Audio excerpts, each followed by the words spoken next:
Here is a simple way on how to unlock any PDF file. As you can see, my bank statement, this PDF file is currently locked. Let's try and open it. You can see this document is password protected. So without password, you can't really open this. So if you have the password, it's fine. Okay, so let's unlock this particular bank statement PDF. So first of all, go to this site. I'll leave this site in the description below. This site you go to. So once you go to here, click on select PDF file, then you upload the locked PDF file.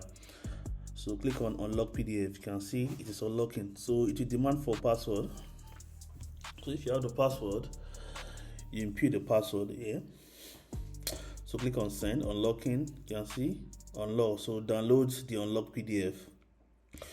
So you are successfully unlocked the PDF file within seconds. You can see this is the file, this is the bank statement. It has been unlocked. You can see. So this is very simple. All you need to do is just upload the PDF file on the site, then unlock it and download. So if you have any question, kindly leave it in the comment section below, and don't forget to like, share, and subscribe. And the funny thing about this website, you don't need to sign up. You don't need to sign up for anything. So thank you for watching. See you on the next, guys.